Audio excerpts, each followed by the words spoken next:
ni al-aliya, manake imetoa lisan kwa sababu lisani ndiyo yenye kutamka lugha yote yalionayo mwanadamu.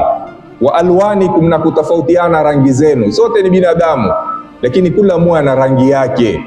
Ule ni mweupe, ule ni mweusi, ule ni mwekundu, ule ni zeru, ule ni hivi ni vile, namna hivyo vile alivyoumba Mwenyezi Mungu Subhanahu wa Ta'ala. Kwa hivyo mwanadamu yataka akumbuke kwamba ana neema alopewa na Mwenyezi Mungu ya ziungo, na miongoni mwa neema alionayo ni neema ya ulimi.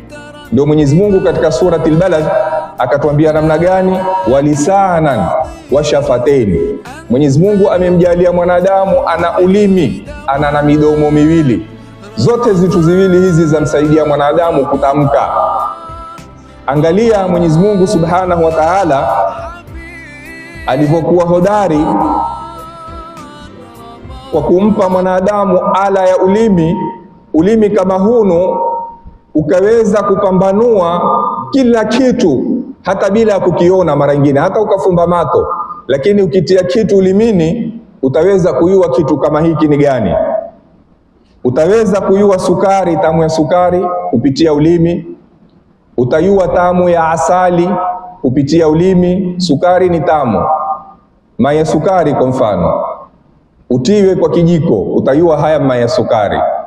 Kisa itukuliwe kijiko cha asali, utajua hii ni asali bila kuiangalia. Kwa sababu gani? Kwa sababu ya kiungo cha ulimi. Au ikiwa ni juice imetiwa sukari, utajua kwamba hii ni si asali wala si sukari ya mai meupe, wala si mai meupe ya sukari.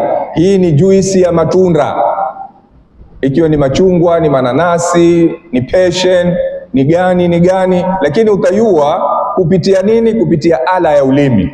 Angalia neema ya Mwenyezi Mungu Subhanahu wa Ta'ala kwa waja wake. Ulimi mmoja umeweza kupambanua zitu kadhaa, na zote zitu zenyewe ni za tamu. Na ukia kwa upande wa zitu ambazo kwamba zina utungu, utajua kupitia ulimi. Kwa mfano mathalan, utajua hiki ni kiondacho ni ndimu kupitia gani? Kupitia ndia ya ulimi. Wakati ndimu utakapoionda utajua hii ni ndimu. Kitu kingine cha pili chenye utungu kama ndimu ni limau, lakini utatofautisha baina ya tamu ya limau na tamu ya ndimu, ziko na ladha tofauti. Na ikiwa ni siki, utatambua kwamba hii ni tamu ya siki kupitia nini? Ala ya ulimi.